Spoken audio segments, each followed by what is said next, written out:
කාලයයිදැන් අවදිවන්නට ඉදුණු සිත් යළි එකතු කරන්නට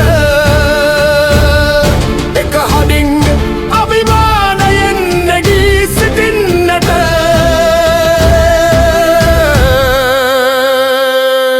ලක් මවට ජයරගෙන එන්නට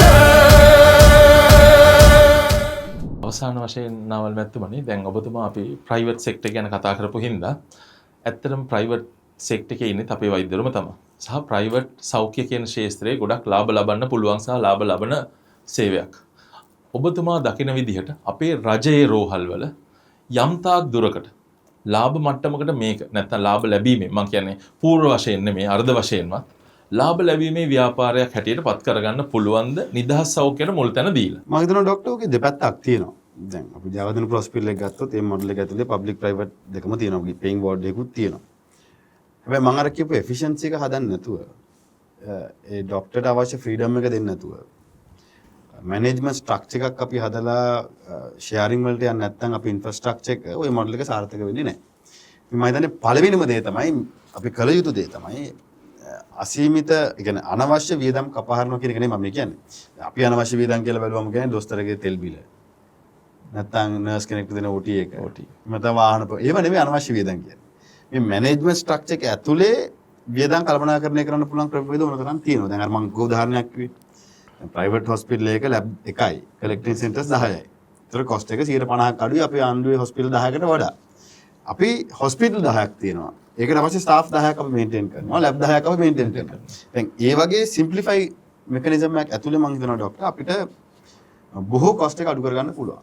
ඒ වගේම තමයි අපි අර යුනික් ID කාඩ් එකකට shift වුණොත්, wallet එකකට personal profile එකකට shift වුණොත් බොහෝ තැන්වල අපිට ටෙලි මෙඩිසින් වලින් මෙඩිකල් මේ patient බලන්න පුළුවන් තැනටත් සමහර තැන්වල සමහර communities වලට අපිට ප්‍රොමෝට් කරන්න පුළුවන්.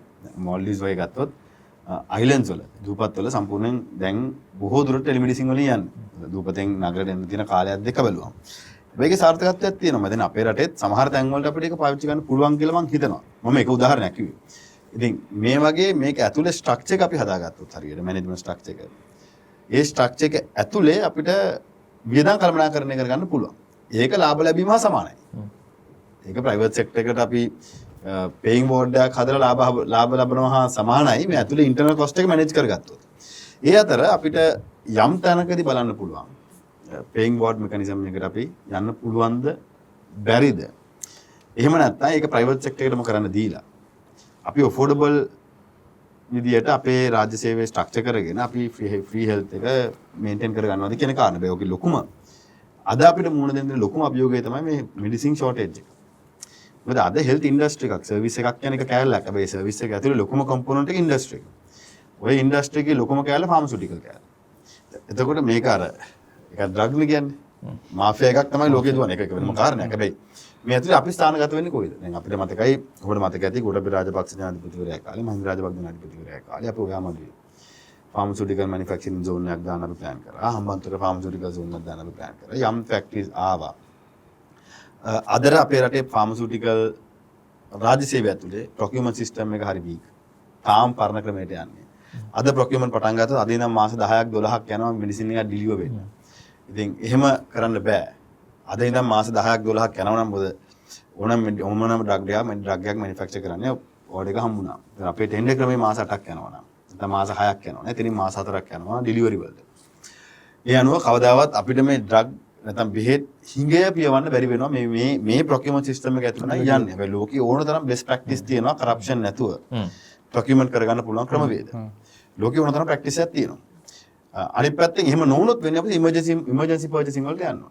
සමහර විට emergency purchasing වල cost එක පිළිබඳව quality එක පිළිබඳව ගැටලුවක් එන්න පුළුවන්. අද ගත්තත් මේ ආණ්ඩුව ඇතුළේ medical medicine වල quality එක සම්බන්ධයෙන් shortage එක සම්බන්ධයෙන් ගැටලුවක් තියෙනවා වගේම quality එක සම්බන්ධයෙන් ගැටලුවකුත් තියෙනවා. මරණ දෙකක් මේ වෙනකොටත් සිද්ධ වෙලා තියෙනවා. එදා නම් ඇමතිවක් කියන්න ඕනේ, අද නිලධාරියක් කියන්න ඕනේ. කවුරු හරි වක් කියන්න ඕනේ. ඒ කියන්නේ හරි වැරද්ද ඒද බීද කියන එක නෙවෙයි. ජීවිත දෙයක් නැති වෙලා තියෙනවා. හැබැයි මේ shortage එක අපි නැති කරන්නේ කොහොමද? මම හිතනවා එක පැත්තකින් manufacturing වලට අපි යන්න ඕනේ. ඒ වගේම procurement system එක simplify කරලා අඩුම ගානේ සතියකින් දෙකක් ඇතුළත procurement වහන්න පුළුවන් වෙන විදිහට tender වහන්න පුළුවන් වෙන විදිහට procurement හදන්න ඕනේ. ඉතින් මේ කාරණා ඇතුලේ අපි නිදහස් සෞඛ්‍ය කියලා කිව්වත් ඇත්තටම සෞඛ්‍යෙම නිදහස්ද? මම දැක්ක පහුගිය දිනක කරන මාධ්‍යවේදිනියක් තමන්ගේ Facebook ගිණුමේ දාලා තිනවා එයාගේ පුතාට අවශ්‍ය බෙහෙත් සම්බන්ධයෙන් කැන්සර් යම් ඩ්‍රග් එකක් සම්බන්ධයෙන්. ඒක Facebook එකේ දැම්මම දවස් දෙකෙන් බෙහෙත හම්බුණා. හැබැයි Facebook එකේ දානකම් බෙහෙත නැහැ. ඒ බෙහෙත අවශ්‍ය ළමයි 30 දෙනයි ලංකාවේ ඉන්නේ. ඒක ගත්තේ නැත්නම් එයාගේ ජීවිතයට ඒ දරුවන්ගේ ජීවිතය පිළිබඳ පැවැත්ම පිළිබඳ ප්‍රශ්නයක් එනවා. අසීමිත මුදලක් වියදම් කරලා ගන්න නිකන් නෙවෙයි. හැබැයි ආණ්ඩුවෙන් කැබිනට් පේපර් එක පර්චේස් කරන දාලා ඒක ඩිෆර් කරලා තියෙනවා. තාම කැබිනට් එකේ අප්‍රූව් කරලත් නැහැ. ලංකාවේ ඒක හදනවා. ඒ හදන එක අප්‍රූව් කරලත් නැහැ මාකට් එකට දෙන්න. හැබැයි මේ මාධ්‍යවේදිනිය මේක මාධ්‍යට දැම්මම දවස් දෙකක් ඇතුළත එයාගේ දරුවට බෙහෙත් හම්බුණා. ඉතින් අමාත්‍යවරයාගේ පාර්ලිමේන්තුවේ උත්තරේ වුණා එදා තිබ්බේ නැහැ දැන් තියෙනවා. ඒක දවස් දෙකක් ඇතුළත බෙහෙත ලැබෙන්න ක්‍රමවේදයක් මේ රටේ නැහැ. ඒක තමයි යථාර්ථය. එමුණා කොහොමද මේ බෙහෙත ආවේ? ඉතින් මේ වගේ කාරණා එක්ක ගත්තම ඇත්තටම නිදහස් සෞඛ්‍ය පිළිබඳව ජනතාවගේ විශ්වාසය දිනා ගන්නත් අපි විශාල වගකීමක් තියෙනවා රජයන් සහ දේශපාලඥයන් සහ වෛද්‍යවරු විදිහට අපි හැමෝටම. ඉතින් ඒ අතර මම හිතනවා මේ සමස්ත සෞඛ්‍ය සෙක්ටර් එකම හෙල්ත් සෙක්ටර් එකම රීස්ට්‍රක්චරින් එකට යා යුතුයි කියන එක. ලක් මවට ජය රැගෙන එන්නට